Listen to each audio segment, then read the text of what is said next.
Hello again, and welcome to part 2 of our ocean currents notes. This one is about deep ocean currents. I'm wearing my Because Oceans t-shirt.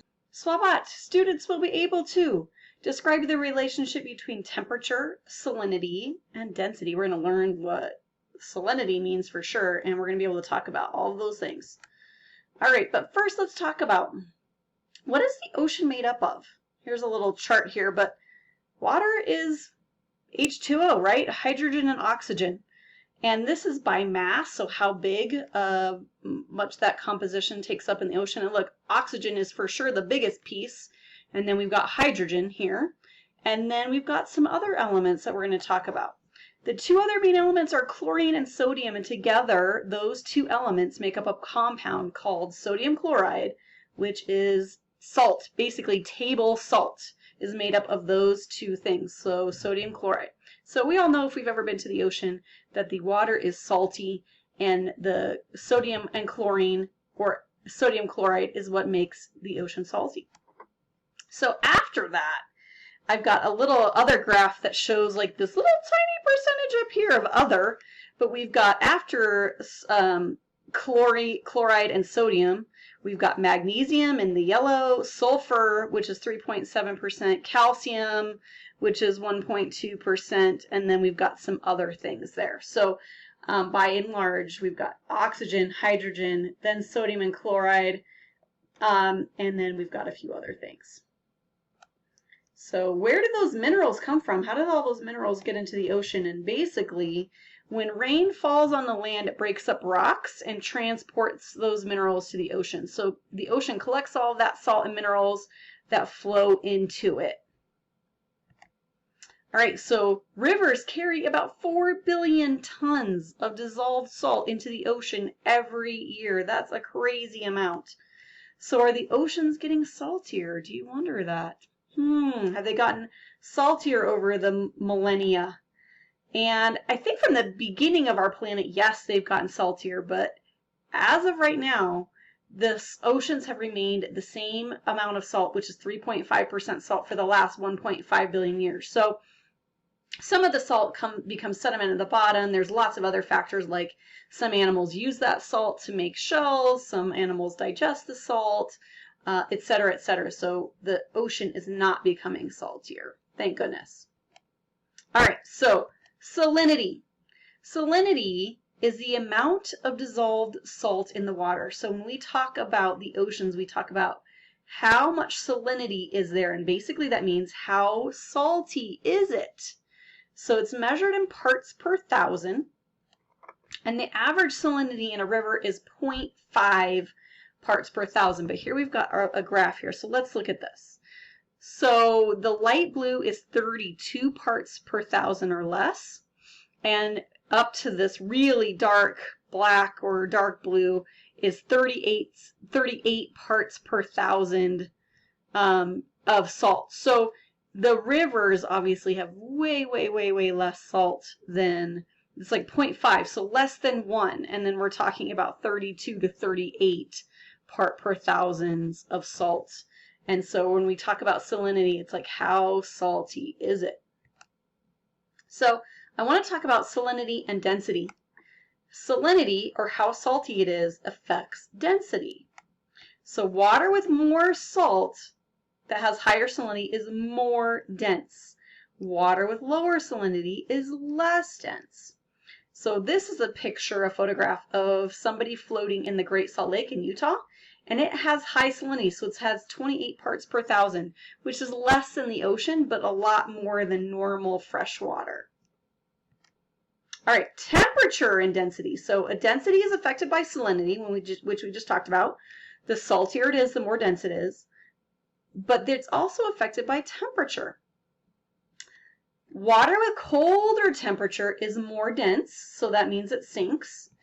And water with higher temperature is less dense, so it rises. So this is going to go right along with what we've talked about with convection. We're talking about convection again. We're going to keep talking about it a lot this year. But basically, hot water rises because it's less dense, and cold water sinks because it's more dense. So we get this cycle.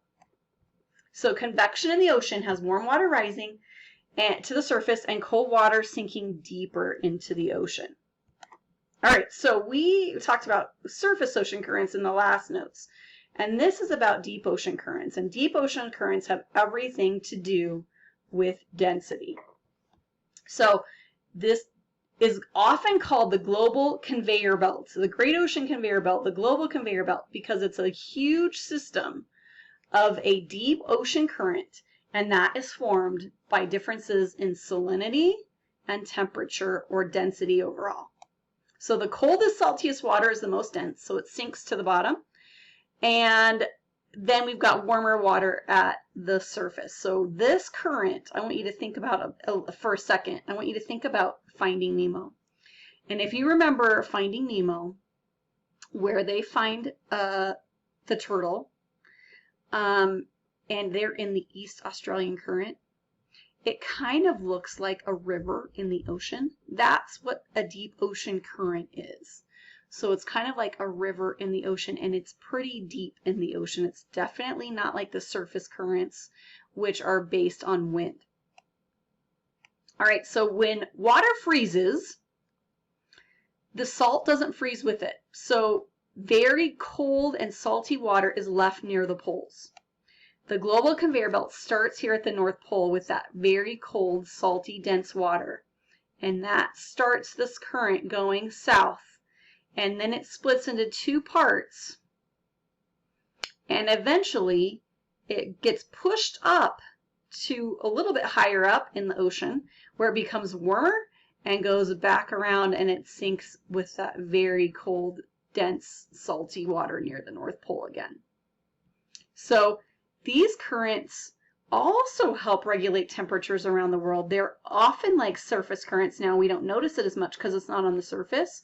But basically, these deep ocean currents brings cold water to other places where it's not as cold, and then also circulates that warm water, like especially over here, to back up towards the North Pole where it's not as warm. So that all those deep ocean currents also help regulate climate and temperature around our planet. So they flow like a river, and which I just talked about with Nemo, so visualize that. But they also move nutrients, oxygen, and heat, and other things with them. So there's something that's called upwelling. And upwelling is bringing colder, nutrient-rich water to the surface. So we've got lots of nutrients and cold water down here, and upwelling brings that to the surface, and that helps a lot of animals. Animals rely on that upwelling to survive, like bringing food and nutrients up to the surface. Okay, reflection questions. How is density affected by salinity and temperature? So if I asked you, is salty water, water with higher salinity, denser or less dense, what would you tell me? And which temperature is more dense? Is it warm or cold? And does the sun have a role in creating deep ocean currents? And what do you think that role is? We didn't talk about that in the notes, but what is there a relationship with the sun and deep ocean currents, and what do you think that role is?